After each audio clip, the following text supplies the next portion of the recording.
जय सीताराम। यज्ञो वही श्रेष्ठतम कर्म।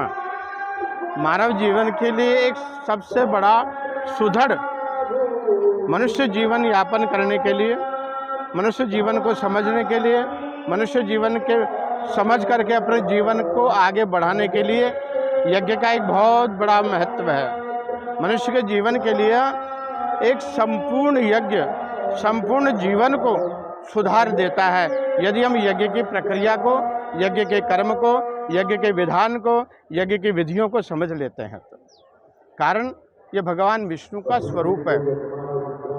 यज्ञ में भगवान को पुष्ट करने के लिए हवन सामग्री स्वाहा के नाम से हवन किया जाता है और वह आहुति उस अग्नि कुंड के माध्यम से, क्योंकि हम सब जानते हैं सबसे पवित्र पंच तत्वों में अग्नि को अधिक महत्व बताया गया है, क्योंकि जो भी कुछ सामग्री हम अग्नि में डालते हैं वह स्वाहा हो जाती है, यानी भस्म हो जाती है और उसके अणु पूरे पृथ्वी के बाका आकाश मंडल में, वायुमंडल में घूमते हैं और फिर सूर्य की किरणों के माध्यम से उनका जो तत्व है, उनका प्रभाव है, पुनः वापस कई प्रकार की ऊर्जाओं को लेकर के मनुष्य के जीवन के ऊपर, वृक्ष, पेड़ पौधों, वनस्पतियों पर, जल पर, भूमि पर, प्रत्येक इस भूमंडल के छोटे से छोटे और बड़े से बड़े भाग पर अपना प्रभाव डालते हैं।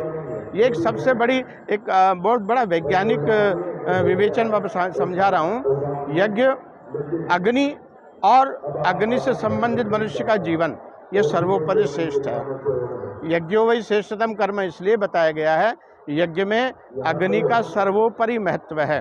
जो भी हम सामग्री डालते हैं स्वाहा के नाम से, वह सूर्य के किरणों के माध्यम से आकाश मंडल के द्वारा अंतरिक्ष को भेद करके उन समस्त देवताओं के पास में पहुंचती है और उसके गुण तत्व पुनः भगवान को स्पर्श करके कई गुणा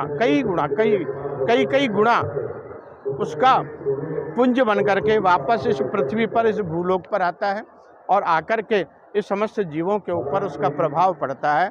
ये मनुष्य के लिए सर्वोपरि श्रेष्ठ कर्म है। मैं तो ये कहता हूँ कि मनुष्य को जीवन में नित्य प्रतिदिन अग्निहोत्र करना चाहिए। सूर्य की जब उदय काल की रश्मियाँ निकलने वाली हो, उसके कुछ क्षण पहले ही अग्नये स्वाहा, प्रजापतये स्वाहा, सोमाय स्वाहा, ये 3 आहुतियाँ यदि हम गाय के घी और साबुत चावल को मिलाकर के गऊ के कंडे के ऊपर यदि हम डालते हैं तो एक ऐसा संधि काल का समय आता है साहब, वह हमारे जीवन के लिए अमृत काल का समय है और पूरे आकाश मंडल के माध्यम से पूरे अंतरिक्ष को शुद्ध करता है।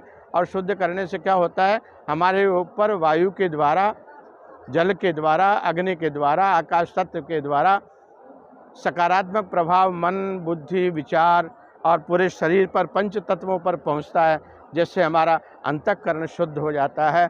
मैं तो एक हमारी भारतीय परंपरा की सबसे बड़ी विधि है और सबसे छोटी विधि है। बहुत साधारण तरीके से हर व्यक्ति कर सकते हैं। आपने देखा होगा जंगलों में, पहाड़ों में, सरोवरों में, नदियों के किनारों पर, तीर्थों के स्थानों पर संत महात्मा नित्य यज्ञ करते हैं।